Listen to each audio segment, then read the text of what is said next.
एक important concept है and that is the torque on side wall due to fluid, due to liquid. Torque on side wall, torque is equal to होता है force into perpendicular distance. Torque is equal to क्या होता है? Force into perpendicular distance. Now अभी तक मैंने आपको यही डायग्राम बहुत बार बता दिया, यस और नो, है ना? ये साइड वॉल है, ये था बी सी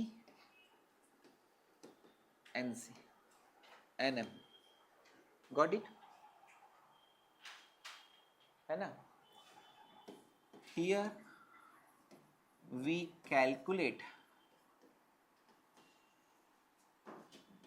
torque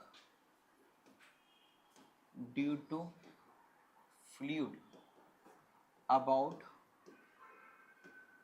BC। टॉर्क निकालना होता है तो क्या करना पड़ता है? किस के अबाउट निकालना है। जैसे अगर मैं डोर पर फोर्स लगाऊंगा तो जहां पर डोर हिंज्ड है उसके अबाउट निकालना है। इसमें कभी आगे डिफिकल्ट क्वेश्चन जब आएंगे ना तो ऐसा बीच वाली लाइन के अबाउट टॉर्क निकालना, तो वो डिफिकल्ट है, सबसे अच्छा क्वेश्चन है उसमें, है ना? अभी तो अपन बेसिक सीख रहे हैं। तो दोस्तों मुझे किसके अबाउट निकालना है टॉर्क? इसके अबाउट निकालना, समझा? एक ही बार में समझ में आता है बेटा, जिसके बेसिक्स क्लियर है ना वो एक ही बार में समझता। सुन, ये क्या हो रहे हैं? फोर्स लीनियरली बढ़ रहे, फोर्स तो निकाल दिया रे, उसका तो इजी तरीका भी आ गया, pressure at centroid into area, ठीक है? टॉर्क निकालना है तो टॉर्क होता है फोर्स इनटू परपेंडिकुलर डिस्टेंस, जिसके भी अबाउट अपने को टॉर्क निकालना है। लेकिन यहाँ पे साला फोर्स भी क्या हो रहा है? वेरिएबल है। तो हम छोटा सा टॉर्क निकालेंगे छोटे से लाइन पे फोर्स लगने के कारण, समझा? जैसे ये एक रॉड हो गई, इस पर ऊपर से कम और नीचे से ज्यादा फोर्स लग रहा है ना, तो क्या होगा? ये इधर टॉपल होगी, लेकिन उसमें टर्निंग इफेक्ट जो है अलग अलग फोर्सेस के कारण अलग अलग कैलकुलेट हो रहा है, तो एक छोटा सा टॉर्क निकाल कर उसको इंटीग्रेट करना पड़े। तो बेटा जागो और जागो, सुनो तो एक बार जागो जागो तो सुनिए, ये एक स्टेप पर अपन ने क्या करा? dx लेंथ की एक स्ट्रिप ली, इस पे फोर्स निकाला था, यस और नो? ये फोर्स आया था df। तो force on strip ABCD, this strip is ABCD, yes और no? That force is df, df is equal to क्या होगा?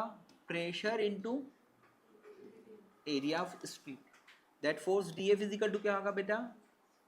x rho g into b into dx। अब इस फोर्स के कारण तुझे निकालना है टॉर्क इस लाइन के अबाउट। तो torque due to force df about line BC, so that is not complete torque, that is the smaller torque due to the smaller force on the strip। वो क्या होगा? df into perpendicular distance, that perpendicular distance is this and this is equal to h minus, समझा? तो that torque is equal to what? x rho g b dx into h minus x। To get the total torque, इस torque की direction क्या होगी? इसको ये घुमाना चाहेगा, ये फोर्स इसको ऐसा घुमाना चाहे, तो टोटल टॉर्क क्या होगा? डायरेक्ट इंटीग्रेशन से सभी इसको इधर ही घुमाना चाहे, है ना? अगर कोई अपोजिट डायरेक्शन में घुमाता है तो उसको माइनस कर दिया जाता है। तो यहाँ पर it will be what? B rho G common h into x minus x square into dx, limit is 0 to h। So that torque is equal to b rho g H X का integration क्या होता है, X square by 2 minus X square का integration X cube by 3, limit is 0 to H. Upper limit minus lower limit अपन रखेंगे तो torque is equal to क्या आ जाएगा, B rho G H cube by 2 minus H cube by 3 minus 0। तो net torque is equal to क्या आ गया, H cube B rho G upon 6। This is your answer. This is the torque due to the fluid on the side wall. ठीक है, H cube B rho G upon 6। Got it. ये वाला भी article जो है ना वो बहुत ही डेप्थ में बहुत अच्छे से समझना है, ये इसेंशियल है बेटा, ये मेंस तक आएंगे, उसके आगे अब मैं जो सिखाऊंगा वो आपको एडवांस में हेल्प करेंगे। अभी इतना